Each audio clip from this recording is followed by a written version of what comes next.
तो बच्चा party next question, question number 10। Question number 10 में आपको इन्फॉर्मेशन क्या दे रखा है कि एक प्लेयर है और एक प्लेयर उस बॉल को, एक बॉल दे रखी है, उसको अपने हाथ से ऊपर की तरफ, है ना, अपवर्ड डायरेक्शन में बॉल को क्या करता है, थ्रो करता है। तो जब थ्रो करता है उस समय उसकी इनिशियल स्पीड क्या है बॉल की, वो दे रखी है क्वेश्चन में 29.4 मीटर पर सेकंड, है ना। तो आपसे पूछ रहा है what is the direction of acceleration, यानी जो एक्सेलरेशन होगा बॉल में उसकी डायरेक्शन क्या होगा, अपवर्ड, है ना, मोशन ऑफ दी बॉल। और बॉल का जो मोशन है वो किधर है, अपवर्ड है, ऊपर की तरफ है। तो सबसे पहले तो हम क्या करते हैं, एक डायग्राम ड्रॉ कर लेते हैं कि मान लो हमने यहाँ से बॉल को, एक प्लेयर ने क्या किया, थ्रो किया ऊपर की तरफ, मान लो बॉल को इस तरह से थ्रो किया और यहाँ पर बॉल है अभी आपकी। तो मैंने यहाँ पर एक डायग्राम ड्रॉ कर लिया है। अब इसको अभी आप याद रखना कि ये हमने एक डायग्राम ड्रॉ किया है और यहाँ पर आपके सामने क्या दे रखा है, एक बॉल रखा है। उस बॉल की हाइट बना लेते हैं कि किस हाइट पर ये बॉल होगी और फिर चेक करेंगे कि एक्सेलरेशन क्या होगा। तो मान लिया हमने ये बॉल है ना। अब यहाँ पर देखो कि बॉल की जो डायरेक्शन है वो दे रखी है ना। यहाँ पर डायरेक्शन क्या दे रखी है क्वेश्चन में, अब देखो इसकी जो डायरेक्शन है अपवर्ड मोशन लिखा हुआ है। क्या लिखा हुआ है, अपवर्ड मोशन है, ऊपर की तरफ मोशन है। लेकिन एक्सेलरेशन, जब कोई ऑब्जेक्ट ऊपर की तरफ मूव करता है या डाउन करे, लेकिन एक्सेलरेशन अंडर ग्रेविटी जब वर्क करता है ना, तो ग्रेविटी तो towards the earth he act करती है। तो यहाँ पर जो डायरेक्शन होगी एक्सेलरेशन की वो क्या हो जाएगी, डाउनवर्ड डायरेक्शन हो जाएगी। तो इसका जो आंसर हो जाएगा फर्स्ट का, वो क्या लिखोगे आप, एक्सेलरेशन की डायरेक्शन को क्या ले सकते हैं हम, डाउनवर्ड बोल सकते हैं। इतना आपको याद होना चाहिए। एक्सेलरेशन अंडर ग्रेविटी हमेशा टुवर्ड्स दी अर्थ यानी डाउनवर्ड ही होता है, ये याद रखना, ठीक है। अब हम बात करते हैं बी पार्ट की, कि बी पार्ट में क्या दे रखा है। ये तो था फर्स्ट पार्ट। बी पार्ट देखो जरा जल्दी से, what are the velocity and acceleration of the ball at the highest point of its motion, यानी ये जो हाईएस्ट पॉइंट यहाँ पर है, इस पॉइंट पर वेलोसिटी क्या होगी और एक्सेलरेशन क्या होगा, ये आपको बताना है ना। तो सबसे पहली बात हमेशा याद रखना कि अगर कोई बॉल या कोई भी ऑब्जेक्ट जब एक सर्टेन हाइट को, या आप बोलोगे कि जो उसकी फाइनल हाइट, मतलब एक हाइट तक कोई ऑब्जेक्ट गया, तो उसके बाद जब वो अपनी डायरेक्शन बदलेगा तो एक समय के लिए, चाहे वो सेकंड हो या उससे कम टाइम हो,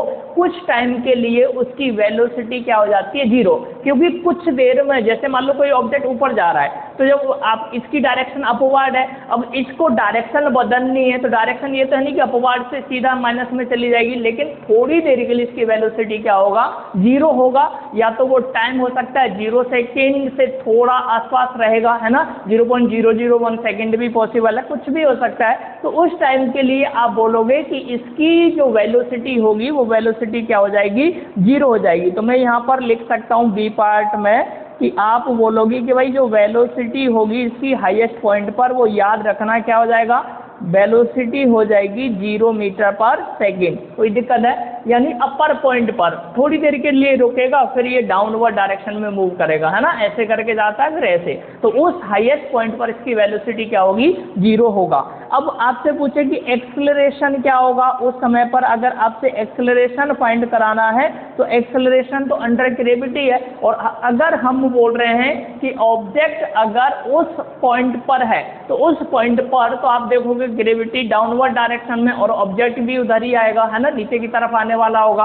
और जब वो नीचे से ऊपर जाता है तब आप देखोगे मोशन भी उसी डायरेक्शन में है, बॉल नीचे से ऊपर जाएगी तो मोशन की वही डायरेक्शन है, लेकिन आप ग्रेविटी की डायरेक्शन क्या होती है, अपोजिट। तो यहाँ पर क्या है, जब दोनों वेलोसिटी भी नीचे की तरफ होगा और एक्सेलरेशन अंडर ग्रेविटी भी डाउन होगा, तो उस समय पर मैं बोल सकता हूँ एक्सेलरेशन यानी जी जो होगा वो कितना हो जाएगा, वही जो वैल्यू होती है 9.8 मीटर पर सेकेंड स्क्वायर। ये बी पार्ट हो जाएगा। क्लियर है। तो ये था बी पार्ट जो अभी हमने डिस्कस किया। अब हम डिस्कस करते हैं थर्ड पार्ट मतलब सी। तो सी पार्ट में देखो आप क्या दे रखा है, सी पार्ट में बोल रहा है choose the x equal to क्या है 0 and t equal to 0 to be the location and time of the ball at its height, है ना, point vertically downward direction to be the positive direction of x axis. यानी इसको बोल कैसे रहा है ये कि अगर मान लो मैं यहाँ पर बोलूँ कि ये हाईएस्ट पॉइंट है, अब इस हाईएस्ट पॉइंट पर मान लो इसकी एक डायग्राम अलग बना लेते हैं हम यहाँ पर। अगर मैंने बोला कि यहाँ से कोई बॉल हमने क्या किया, थ्रो किया इस वाले पॉइंट से, अब यहाँ से अगर हमने बॉल को थ्रो किया है तो आप देखोगे यहाँ पर वो बॉल है अभी प्रेजेंट टाइम पर, मैंने यहाँ पर ये बॉल ड्रॉ कर लिया है ना। अब यहाँ तक देखो कि ये बोल रहा है कि अगर मैं यहाँ पर बात करूँ, डिस्कस करूँ सी पॉइंट पर, सी मान लो या जो भी है, ये अपर पॉइंट है आपका, ठीक है। तो यहाँ पर ये पूछ रहा है कि इधर जैसे यहाँ पर लिखा है ना सी पॉइंट में, इसको ध्यान रखना कि x 0 है और टाइम भी 0 है। तो मैं यहाँ पर मान लेता हूँ कि x क्या मान लिया हमने, 0 मान लिया, और टाइम भी मान लिया, टाइम क्या है 0 सेकेंड है, या और ये जो डिस्टेंस है वो 0 मीटर हो जाएगी। अब इसके बाद ये आगे बोल रहा है कि यहाँ पर साइन क्या होंगे, किसके साइन बताने हैं आपको, पोजीशन के साइन बताना है, वेलोसिटी का साइन बताना है, मतलब नेगेटिव होगा या पॉजिटिव होगा, एक्सेलरेशन का भी साइन बताना है, of the ball during its upward यानी बॉल ऊपर की तरफ, और डाउनवर्ड डायरेक्शन ऑफ मोशन। तो इस एक्सिस से अगर मान लो इधर है तो ये में मुझे शो करना है ये क्या है, डाउनवर्ड डायरेक्शन है, और ये वाली जो वैल्यू है ध्यान रख लेना, ये वाली वैल्यू अलग है और ये वाली वैल्यू क्या है अलग। तो यहाँ पर अगर जैसे क्वेश्चन में सी पॉइंट में ऊपर वाली लाइन में यहाँ लिखा है ना x 0 के बाद देखो location of time of the ball is highest point vertically downward direction, तो वर्टिकली डाउनवर्ड तो ये हुआ, तो इसको क्या बोल रहा है, ये पॉजिटिव एक्स एक्सिस बोल रहा है। क्या बोल रहा है, अगर मैं मान लूँ ये पॉजिटिव एक्स एक्सिस है, ये चीज़ आपको पता होना चाहिए। और अगर ये पॉजिटिव एक्स एक्सिस है तो ऊपर की तरफ क्या होना चाहिए बताओ, है ना, ऊपर की तरफ बताइए क्या होगा, इसके ऊपर अपोजिट डायरेक्शन में मैं बोलूँगा यहाँ पर क्या हो जाएगा, नेगेटिव एक्स एक्सिस हो जाएगा। क्लियर है बात की नहीं, है ना, यहाँ तक समझ में आया। अब देखो अगर मैंने बोला कि अगर थोड़ी देर के लिए समझो कि ये तो वर्टिकल लाइन रिप्रेजेंटेशन है, तो वर्टिकल लाइन तो वाई के अलॉन्ग होता है, तो कोई दिक्कत नहीं, ये तो अज्यूम कर रहे हैं हम ये नहीं बोला कि ये एक्स एक्सिस होगा, जैसा क्वेश्चन में बोल रहा है उसके अकॉर्डिंग मैंने बोला कि भाई ये जो डाउनवर्ड है इसको हमने क्या अज्यूम किया है, पॉजिटिव एक्स एक्सिस, और ऊपर अगर ये पॉजिटिव एक्सिस डाउनवर्ड डायरेक्शन है तो इसके अपोजिट क्या हो जाएगा, आप बोलोगे नेगेटिव एक्स एक्सिस हो जाएगा। ये आपको याद रखना है, ये एक्स एक्सिस हो जाएगा। क्लियर है। अब भी यहाँ पर मुझे बताओ, अगर आपसे मैं बोलूँ कि इसके पॉइंट है ना, हर एक पॉइंट पर अगर मैं यहाँ पर पोजीशन की साइन बताऊँ कि भाई पोजीशन क्या होगा, इधर माइनस है, ऊपर क्या है, आप बोलोगे नेगेटिव, तो यहाँ पर हम लिख लेते हैं कि अगर मैंने यहाँ पर लिखा अपवर्ड, क्या लिख लिया, यहाँ पर मैंने लिख लिया अपवर्ड डायरेक्शन, है ना, और इधर में लिख लेता हूँ अलग डायरेक्शन में एक, और यहाँ पर लिख लो आप डाउनवर्ड डायरेक्शन, क्या लिखेंगे, डाउनवर्ड डायरेक्शन। क्लियर है।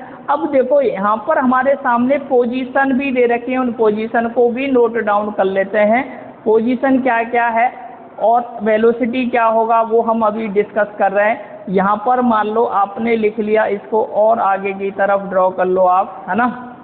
अब मुझे बताओ, यहाँ पर हमने लिख लिया आपकी पोजीशन, क्या लिखा, पोजीशन रिप्रेजेंट कर लिया, इसके बाद आप वेलोसिटी को नोट डाउन कर लो, है ना, पोजीशन हो गया, इधर मैंने वेलोसिटी को लिखा और इधर मैंने लिख लिया एक्सेलरेशन को लिखा, ठीक है। तो अब यहाँ पर हमें बताना है कि भाई अपवर्ड डायरेक्शन में बताओ पॉजिटिव होगा या नेगेटिव होगा। तो अकॉर्डिंग टू क्वेश्चन आपको ये सारी चीज़ें बतानी है, इतना आपको याद रखना है ना। थोड़ा सा इसको नीचे शिफ्ट कर लेते हैं हम, ये वाली पूरी वैल्यू को नीचे शिफ्ट कर लिया है मैंने, ठीक है, यहाँ पर करते हैं। अब देखो सारे बच्चे, यहाँ पर जैसे हमने बोला कि ये एक्सेलरेशन, पोजीशन, वेलोसिटी, अब डायग्राम में जरा देखो, ये वाली जो वैल्यू है इधर डाउनवर्ड डायरेक्शन है और ये क्या है, नेगेटिव एक्स एक्सिस है, अपवर्ड डायरेक्शन। तो मैं अगर बात करूँ भाई अपवर्ड डायरेक्शन के लिए, तो अपवर्ड डायरेक्शन तो ये होगा ना, तो अपवर्ड डायरेक्शन में वैल्यू किसकी है, माइनस की, तो पोजीशन कैसी होगी, पोजीशन मतलब ये डिस्प्लेसमेंट कहलाएगा। तो मैं बोल सकता हूँ ये नेगेटिव डिस्प्लेसमेंट हो जाएगा। क्या हो जाएगा, नेगेटिव डिस्प्लेसमेंट, ये बात याद रखना। अगर वेलोसिटी, जब भाई सिंपल सी बात है डिस्प्लेसमेंट नेगेटिव है तो वेलोसिटी भी क्या हो जाएगी, नेगेटिव, तो ये भी आप बोलोगे नेगेटिव होगा। अब वेलोसिटी नेगेटिव है और अब देखो यहाँ पर आप देखोगे अगर ये इस डायरेक्शन में है तो आपने देखा होगा ग्रेविटी हमेशा always act in a downward direction. तो ये ऑलवेज आप देखोगे अब उल्टा है, मान लो मोशन ऊपर की तरफ, एक्सेलरेशन हमेशा क्या होगा डाउन, तो दोनों एक दूसरे के अपोजिट है, तो एक्सेलरेशन उस केस में क्या हो जाएगा, यहाँ पर भी आप बोलोगे कि एक्सेलरेशन की वैल्यू क्या हो जाएगी, जल्दी से बताओ, ये हो जाएगी नेगेटिव, एक्सेलरेशन भी नेगेटिव हो गया। अब मैं बात कर रहा हूँ डाउनवर्ड डायरेक्शन के लिए, तो डाउनवर्ड डायरेक्शन ग्राफ में जरा चेक करो, डाउनवर्ड डायरेक्शन इधर है ना नीचे की तरफ, तो इस वाले केस में हम क्या बताएंगे कि जो डिस्प्लेसमेंट है ऊपर की तरफ कैसा था, अपवर्ड नेगेटिव लिया, तो इधर आप देखोगे ये क्वेश्चन में ही दे रखा है पॉजिटिव, तो मैं इधर बोलूँगा कि डाउनवर्ड डायरेक्शन में इसकी वैल्यू कैसी हो जाएगी, पॉजिटिव हो जाएगी, यानी ये पॉजिटिव डिस्प्लेसमेंट को क्या करेगा, रिप्रेजेंट करेगा। ये बात आपको याद रखना है, ठीक है। अब अगर वेलोसिटी बोलूँ कि भाई डिस्प्लेसमेंट पॉजिटिव जैसे ऊपर था, तो ये भी क्या हो जाएगा, पॉजिटिव, है ना। यहाँ पर आपको लिखना है पॉजिटिव वेलोसिटी, यानी जो वेलोसिटी की वैल्यू आएगी वो क्या मिलेगी, पॉजिटिव। और एक्सेलरेशन, एक्सेलरेशन अब यहाँ पर देखो फिर से डायग्राम में, अगर मोशन किसी भी जो बॉल दे रखी है उसका डाउनवर्ड है ना, और एक्सेलरेशन भी डाउनवर्ड है, दोनों एक ही डायरेक्शन में, तो एक्सेलरेशन की वैल्यू क्या हो जाएगी, जब सेम डायरेक्शन होगा तो आप बोल सकते हो ये भी क्या हो जाएगा, पॉजिटिव हो जाएगा। ये समझ में आ गया होगा आपको, ठीक है। तो ये हमने पोजीशन, वेलोसिटी और एक्सेलरेशन के क्या डिस्कस कर लिए, साइन डिस्कस कर लिए। इस तरह से ये पार्ट सी खत्म हुआ। इसके बाद देखो एक और पार्ट दे रखा है क्वेश्चन में, बताओ जल्दी से कौन सा, पार्ट डी। यहाँ पर बोल रहा है to what height does the ball rise, यानी जो बॉल ऊपर तक जाएगा वो कितनी हाइट होगी, मतलब यहाँ से यहाँ तक कितनी हाइट है ये बताना है। ये बॉल यहाँ से थ्रो किया आपने, यहाँ तक कितनी डिस्टेंस कवर करेगा ये आपको निकालना है ना, ये आपसे पूछ रहा है। और फिर बोल रहा है इसके बाद and after how long does the ball return to the player hand, यानी जब ये डिस्टेंस कवर करेगा और कितनी देर के बाद, कितने टाइम के बाद ये वापस इस पॉइंट पर आएगा, मतलब उसके हाथ में आएगा, तो वो टाइम भी बताना है। तो आपसे पूछ क्या रहा है वो सारी चीज़ें हम यहाँ पर क्या करेंगे, फाइंड करेंगे, जो भी आपसे पूछ रहा है। तो सबसे पहले इस पार्ट में जो गिवन है वो भी आप नोट डाउन कर लो, यानी आपको इनिशियल वेलोसिटी भी दे रखी थी ना, शुरू में क्वेश्चन में दे रखा है ना, यहाँ पर शायद दिख रहा होगा 29.4 मीटर पर सेकेंड। तो चाहो तो आप यहाँ पर लिख सकते हैं कि इसकी यू की जो वैल्यू है वो 29 मीटर पर सेकेंड है। अब ये वैल्यू मैंने यहाँ पर नोट डाउन कर लिया, 29.4 मीटर पर सेकेंड। मुझे निकालना है क्या है, यानी v की वैल्यू, तो उस फाइनल पॉइंट पर, हाइट पर, इस पर फाइनल वेलोसिटी तो अभी बोला ही था क्या हो जाएगी, 0। तो मैं यहाँ चाहूँ तो मैं लिख भी सकता हूँ कि भाई v की वैल्यू इस पॉइंट पर क्या हो जाएगी, 0 मीटर पर सेकेंड। वो चीज़ मैंने यहाँ पर भी लिख लिया कि 0 मीटर पर सेकेंड हो गया। इसके बाद आपसे और बताओ एक्सेलरेशन क्या है, तो एक्सेलरेशन आप देखोगे 9.8 मीटर पर सेकेंड ये वैल्यू होती है एक्सेलरेशन ड्यू टू ग्रेविटी। लेकिन ये कैसे होगी, माइनस या प्लस, तो आप देखोगे अपोजिट डायरेक्शन है ऊपर की तरफ, तो है ना, और मोशन ऊपर की तरफ है, एक्सेलरेशन हमेशा डाउन लगेगा, तो यहाँ पर क्या आ जाएगा, माइनस। तो ए की वैल्यू माइनस में है और मुझे निकालना क्या है, तो मैं बोलूँगा सबसे पहले हमें निकालना है एस। क्या निकालेंगे, एस, यानी डिस्प्लेसमेंट कितना कवर होगा। तो हमने एक इक्वेशन पढ़ी थी, सभी बच्चों को वो याद होगी, जिसका फॉर्मूला बच्चा पार्टी क्या होता है, इक्वेशन नंबर 3 आप यहाँ पर यूज कर सकते हो, क्योंकि टाइम हमें पता नहीं तो सेकेंड और हम यूज नहीं करेंगे, है ना। तो सबसे पहली जो 3rd इक्वेशन है वो मैंने यहाँ पर लिख लिया कि v² minus u² equal to क्या होता है, आप यहाँ पर लिखोगे 2gh। कोई दिक्कत है, g इसलिए रख दिया कि एक्सेलरेशन ड्यू टू ग्रेविटी वाला ये क्वेश्चन है। अब यहाँ पर इसको ज़रा सॉल्व करो, है ना। v की जगह पर क्या पुट कर दे, ऊपर से 0, u की जगह पर बताओ क्या पुट करोगे, u की जगह पर 29.4, इसका क्या हो जाएगा, स्क्वायर, यहाँ पर आएगा 2, g की जगह पर माइनस 9.8 इंटू में h, है ना, ये मुझे निकालना है। तो अब h को अगर मैं सॉल्व करूँगा आगे, तो यहाँ पर रह जाएगा माइनस 29.4 इंटू, है ना, यहाँ पर क्या हो जाएगा 29.4 इक्वल टू 2 इंटू 9.8 माइनस के साथ है, इंटू में h, है ना। चाहो तो माइनस से माइनस क्या कर सकते हो, कैंसिल आउट। तो h की जो वैल्यू बचेगी बच्चा 29.4 मल्टीप्लाई में कितना 29.4 अपॉन में बताओ जरा कितना आ जाएगा। तो ये अपॉन में लिख सकते हैं 2 × 9.8 ये हो गया। अब यहाँ पर आपको सॉल्व करना है ना। तो 2 1 जा 2, 2 4 जा 8, 2 7 जा ये भी कैंसिल आउट हो गया। अब इसको भी कैंसिल आउट करो है ना। इसको किससे कैंसिल आउट 2 से भी कर सकते हैं। तो 2 4 जा कितना होगा 8, यहाँ पर कितना बचेगा 1 कैरी करेगा तो ये हो जाएगा 4.9 है ना। ऐसे इसको भी कैंसिल आउट करके देखिए ये हो गया आपका 2 से करेंगे ना 2 1 जा 2 से जल्दी से बताओ ये कितना आ जाएगा अप्रॉक्स ये आएगा 14.7। अब इनको आपस में आपको सॉल्व करना, इसको आप सॉल्व करोगे तो ये वैल्यू 44.1 मीटर के आसपास आएगी। तो ये था डिस्प्लेसमेंट आपका पूरा जो आपको क्या है कोई बॉल जब हम थ्रो करेंगे तो क्या करेगी ट्रैवल करके इतनी डिस्प्लेसमेंट को कवर करेगा। लेकिन टाइम भी बताना है इस क्वेश्चन में है ना।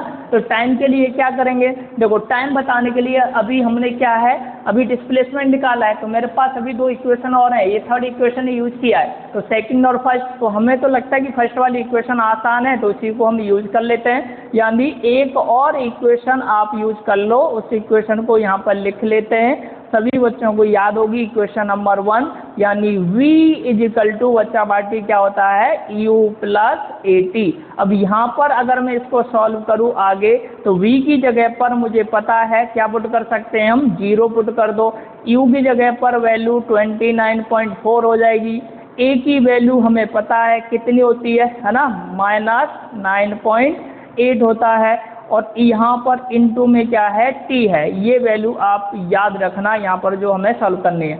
अब देखो इस वैल्यू को इधर ले आओ, इस वैल्यू को इधर लाएंगे है ना। तो ये वैल्यू हो जाएगी -29.4 = इधर बचेगा -9.8 इंटू में t। तो माइनस से माइनस क्या होगा कैंसिल आउट। t की वैल्यू आपके सामने आ जाएगी 29.4 अपॉन में 9.8 है ना। अब इसको जरा सॉल्व करके जरा देखो आप पॉइंट से पॉइंट हटा सकते हो है ना, ये हटेगा तो ये देखो 3 टाइम्स कैंसिल आउट हो जाएगी 98 से वैल्यू। तो ये बन गया आपका 3 सेकेंड। ये आंसर होगा आपका जो आपको बताना है कि 3 सेकेंड के बाद जो बॉल होगी वो वापस रिटर्न हो जाएगी। ये था कंप्लीट क्वेश्चन जो क्वेश्चन नंबर क्या था 10 था है ना। यहाँ तक ध्यान रखना इसके अंदर कितने पार्ट थे 4 पार्ट थे। तो अब शुरू के तो बड़े आसान है, बस सी में थोड़ा सा दिमाग लगाना आसान ये भी है ना। इसमें बस आपको साइन बताने थे, लेंथी लग रहा है लेकिन आसान था। डी वाला भी आप देखोगे इसमें आपको समझना है कि भाई कितना डिस्प्लेसमेंट वो क्या करेगी कवर करेगी और कितने टाइम में वो वापस आ जाएगी उसके हाथ में है ना प्लेयर के। तो ये था पूरा क्वेश्चन। अगला क्वेश्चन नेक्स्ट टाइम। धन्यवाद।